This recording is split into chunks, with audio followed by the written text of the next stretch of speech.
Bienvenidos a Evolution 2016.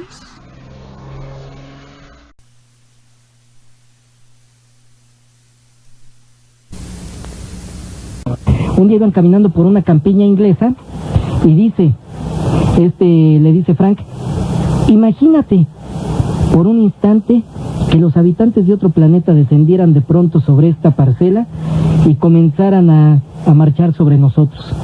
De ahí nace toda la novela. La escribió muy rápido y ahora coincido con los compañeros. La obra de cine del 53, con unos efectos incipientes, pero así era el cine 53, impactó más por una razón: era plena Guerra Fría. Esta eran ya los 50, todo lo que era el ambiente de la Guerra Fría. Y ahora que llega esta nueva obra, impacta por la combinación. Spielberg, ahí se me fue, me van a linchar las muchachas. El actor Tom Cruise, sí, perdón, se me fue. Pero esta combinación, que ya había estado en Minority Report, ya habían trabajado con una novela también de un escritor excelente, Philip Carnardike, que también ha hecho Blade Runner, ha hecho la de Minority Report, Inteligencia Artificial. Entonces, ¿qué tenemos aquí? Que está muy apegada a la novela, muy actualizada, y sobre todo las criaturas trípodes. Y la escena, hay una escena en un sótano con Tim Robbins que la sacan casi de un capítulo de aquí, pero vamos a seguir hablando de eso en lo que ustedes consideren. Pues para complementar más de lo que nos dice aquí el compañero, precisamente el año de 1951, si no mal recuerdo, fue cuando se estrenó la primera versión para cine. Era el momento, recordarás, Martín, sabemos quienes gustamos del tema del fenómeno ovni extraterrestre, que era un punto en el que se hablaba mucho precisamente de los platillos voladores, y que bueno, tenía apenas 4 años que había sucedido el incidente Roswell, el avistamiento de Kenneth Arnold. 1951 es el año cuando surge George Adamski con las versiones de su supuesto contacto con seres de Marte, de Marte y de Venus. Es cierto, George Adamski, ahí empieza Daniel Fry. Así es, en ese momento, me atrevo a decir que hasta como está sucediendo actualmente, era un punto en el que se hablaba mucho de platillos voladores, y sobre todo en los Estados Unidos, donde se presume había una gran oleada ovni. Es decir, te puedo decir a los amigos del auditorio, que bueno, a nivel en la mente de los ciudadanos de los Estados Unidos, pues fue un momento crucial para evocar este tipo de obras y llevarlas a la pantalla, ¿no? Coméntanos algo de ahí, porque yo recuerdo que el término platillo volador viene de una persona, ¿no? Así es, el término platillo volador fue precisamente a raíz del avistamiento, que recién se cumplieron 58 años, el 24 de junio, cuando alrededor de las 3 de la tarde, un hombre de negocios llamado Kenneth Arnold sobrevolaba las inmediaciones del Monte Rainier, allá en el estado de Washington, porque bueno, él estaba participando en la misión de rescate de un avión militar que 3 días antes se había precipitado en esta zona, y que bueno, no encontraban el avión. No lo encontraban. De repente él avista 9 objetos en forma de boomerang que a una gran velocidad se van desplazando por abajo de él, y que bueno, esto lo sorprendió porque esto fue algo que nunca había visto en su vida, y este hombre tenía una gran experiencia en el conocimiento de lo que era la aeronáutica en ese año de 1947. Al llegar al aeropuerto, la noticia corrió como reguero de pólvora. Era un momento de gran tensión, tenía 2 años que había terminado la guerra mundial, y bueno, un periodista llamado Bill Baquet del United Press le preguntó, señor Arnold, y bueno, descríbanos cómo es que volaban estos objetos, a lo cual él respondió que es como cuando lanzas un disco, un frisbee sobre el agua, y va rebotando. Al día siguiente, este periodista, sin querer, sin habérselo propuesto, inaugura o da pie a lo que es conocido como los platillos voladores, porque publica una nota en su diario que decía: platillos voladores sobrevuelan los Estados Unidos. Y bueno, tanto el señor Arnold como el periodista no sabían que con este hecho totalmente incidental, pues darían comienzo a este polémico tema de los objetos voladores no identificados. Ya a la postre, por ahí de los final de la década de los 50, el general Edgar Ruppel de la Fuerza Aérea Norteamericana fue quien acuña el término objeto volador no identificado, Curiosamente fueron los militares norteamericanos quienes bautizaron a los ovnis como tal, UFO, por sus siglas en inglés, United Flying Objects. Además de que lo que impresionó en esa época, sobre todo en el aspecto militar, era precisamente la geometría de estos objetos que describían, ¿no? Que eran circulares, eran platillos voladores, y que en esa época pues no pasaba por la mente de nadie que una geometría de este tipo pudiera violar la fuerza de gravedad y volar como estos objetos lo hacían. Qué interesante, caray, qué interesante todo esto. Profesor. Yo quisiera nada más una duda que yo tengo para los compañeros. El Sputnik, o todo lo que sería la presencia de los rusos, ¿de qué años es más o menos? Todos sus satélites y demás, que tanto temor causó que hasta hay una película que se llama Cielo de Octubre, que era el miedo que tenían los norteamericanos a que estuvieran ganando la carrera espacial los rusos, pero ¿de qué años más o menos? Gagarin es el primero, ¿no?, que sale. Fue el que orbitó la Tierra por 4 de octubre de 1951, si no mal recuerdo, es cuando los rusos lanzan al espacio el Sputnik, que incluso al día siguiente el New York Times tuvo que publicar una nota donde aclaraban al público que no se trataba de un arma nuclear que iba en camino hacia los Estados Unidos, porque esto generó temor entre la población norteamericana cuando se supo que los soviéticos estaban ya conquistando, dando su primer paso en el espacio de una manera muy importante, como lo fue el lanzamiento del Sputnik, 4 de octubre de 1951. Y entonces uno se explica por qué tuvo tanto impacto la primera versión, y en eso todavía falta lo de radio, que un muchacho de 23 años llamado Orson Welles, con su Teatro Mercurio del Espacio, el 30 de octubre de 1938, a las 8:02, enloqueció a la gente. Pero bueno, eso también tiene que ver con el ambiente previo a la guerra. A ver, adelante, compañero. Por favor. Está la Guerra Civil Española del 36 al 39. Está construyéndose el fascismo en Europa y hay un temor. Y es lo que va a suceder, que bajo ese ambiente de la invasión construye su relato Orson Welles, sobre, si quieren después leemos algún pasajito, pero lo construye a través de una narración que hace cuando se cayó el Hindenburg. Se puso a escuchar las grabaciones, el tono de voz y todo, y así armó un guión excelente, que curiosamente lo transmitió por la CBS. Y hoy en la película, el camión de los técnicos de tele que se ve es de la CBS. O sea, siguen los homenajes. Bueno, yo me voy más sobre el cine porque ustedes son expertos en lo demás, y yo me acurruco en mi ladito. Claro.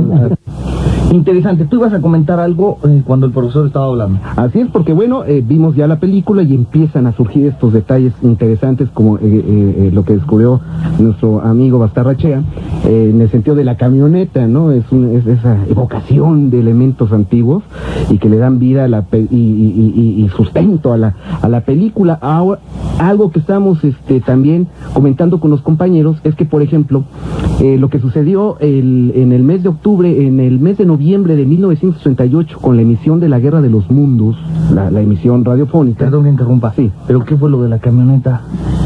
Que era la camioneta de la película. Ajá. Era de la CBS, perdón. Y originalmente Welles transmitió a través de CBS su radionovela, ¿no? Ah, perfecto. Ok, ahora sí. Se ve que estás atento, pero bueno.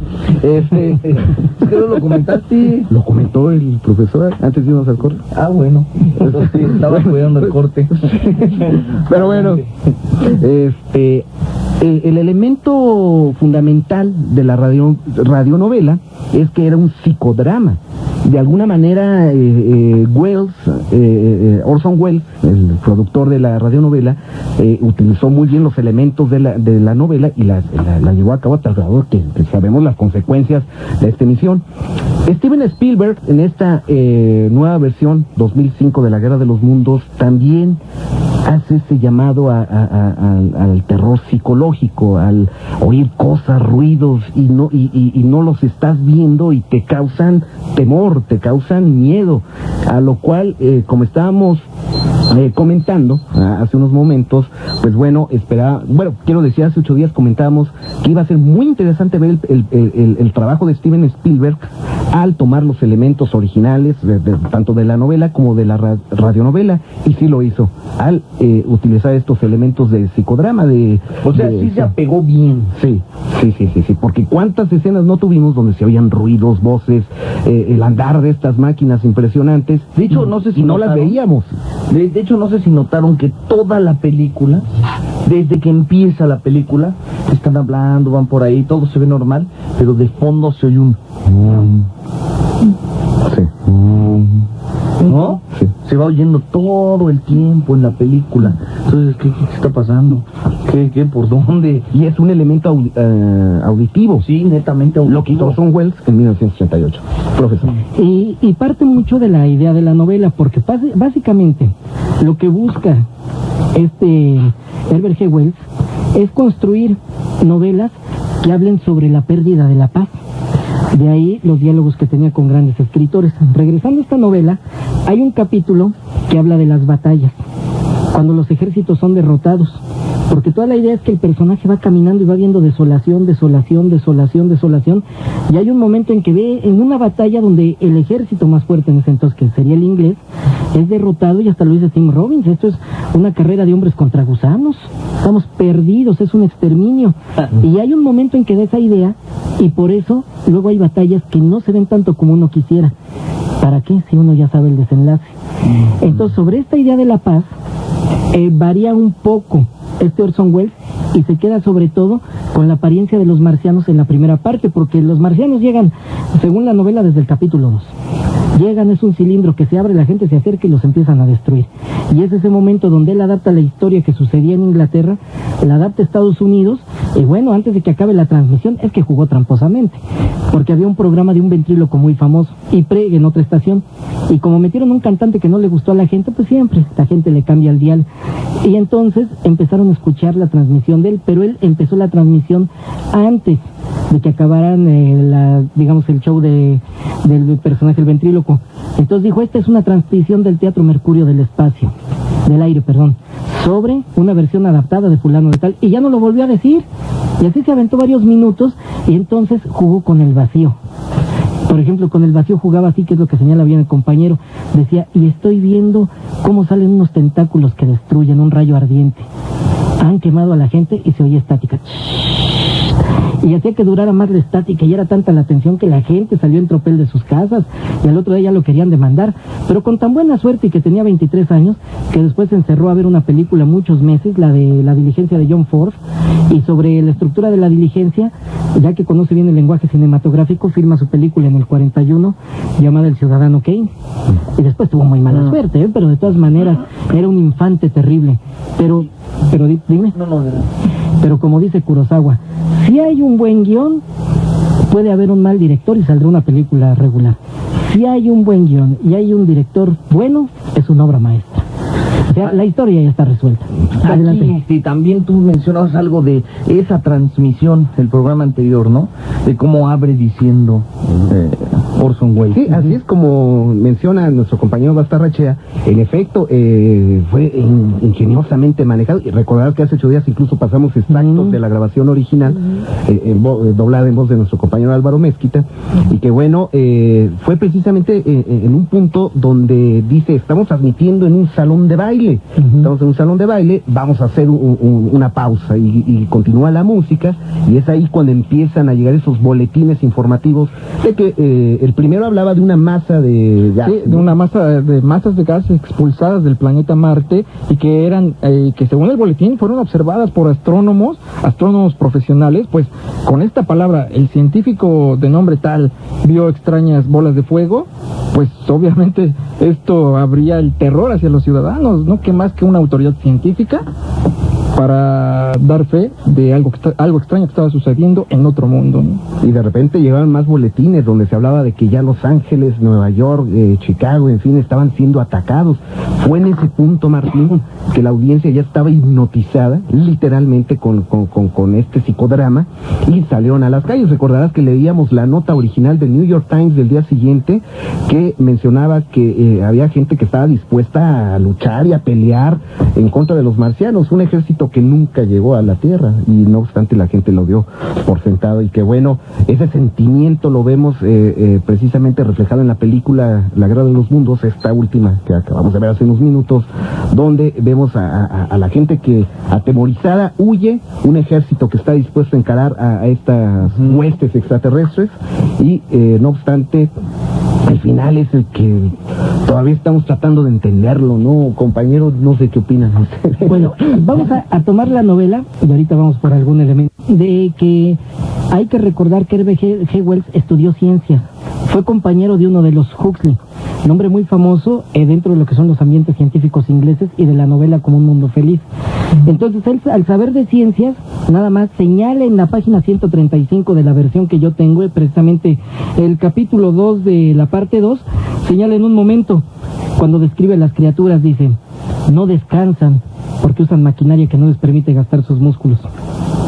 Son asexuales y se reproducen por capullos. Y esto ya les dará una pista del final. Y como en Marte no hay microbios, no tienen anticuerpos.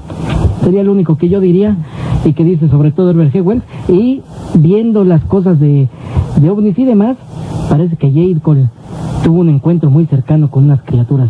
Que yo no sé de eso, pero adelante, profesores, ya que sé. Así es, pues bueno, me encantó el cierre del profesor y bueno, me gustaría también dar mi conclusión. Vayan a verla, definitivamente. Va a ser una película diferente en lo que ha sido las versiones que han corrido desde la Guerra de los Mundos, tanto la versión radiofónica como la de 1951. Y por supuesto yo siempre he dicho que la mejor opinión, la única, la que cuenta y la que vale es la del público. Lo cierto es que sí van a tener un rato de entretenimiento muy bueno porque los efectos especiales son impresionantes. Los trípodes estos de cientos o decenas de metros son realmente espectaculares. Como siempre, Spielberg se voló la barba. Así es. Y bueno, hablando estrictamente de lo que es producción de Steven Spielberg y el fenómeno OVNI, sigue siendo Encuentros cercanos del tercer tipo la mejor de todos los tiempos. Va a ser muy difícil que el propio Spielberg se pueda superar en cuanto a esta situación de las películas sobre todo por la documentación histórica que tiene Encuentros cercanos del tercer tipo, que es única, ¿no? Se ve que se metió a estudiar el fenómeno. Sí, está bien a fondo. basada. No, o sea, es que Steven Spielberg para hacer Encuentros cercanos del tercer tipo se apoyó con Joseph Allen Hynek, el padre, el abuelo de la ufología. Incluso, como dato curioso, en Encuentros cercanos del tercer tipo, el propio Joseph Allen Hynek aparece en la película en la escena esta culminante donde están todos los científicos y aparece ahí haciendo su característico movimiento de llevarse la mano a la barba, ¿no? Joseph Allen Hynek fue el quien lo asesoró, quien lo hizo prácticamente involucrarse al fenómeno OVNI. ¿Quién es Joseph Allen Hynek? Fue el asesor de la Fuerza Aérea Norteamericana para el proyecto Blue Book de 1952 a 1969, que pretendía darle al público norteamericano una explicación de los incesantes reportes de objetos voladores no identificados. La conclusión es que no valía la pena porque no había evidencia sólida. Las respuestas, recordarás, eran como aquella de que los avistamientos eran el reflejo del sol en las alas de los patos. Ah, sí, esa bola de tontería. La luz reflejada de la luna sobre el gas de un pantano, que fue evocada en Hombres de Negro, esta situación cuando le borraban la memoria a la gente. Y que bueno, el propio Joseph Allen Hynek, cuando deja la Fuerza Aérea, él dice, no es cierto, el fenómeno es más complejo de lo que parece, y apoyaba la teoría de que algunos de esos avistamientos OVNI pudieran ser de origen extraterrestre. Por eso Steven Spielberg, cuando estaba preparando Encuentros cercanos del tercer tipo, dijo, quiero al mejor, y lo tuvo, que fue Joseph Allen Hynek. Pero bueno, también Encuentros cercanos del tercer tipo nos daría mucho de qué hablar. Pero ¿cuál sería tu conclusión, Álvaro? Pues una recomendación, vean la versión de los 50 y lean el libro. Eso es muy importante. Pero van a pasar un buen rato, vayan a verlo. Perfectísimo, muy bien. Pues bueno.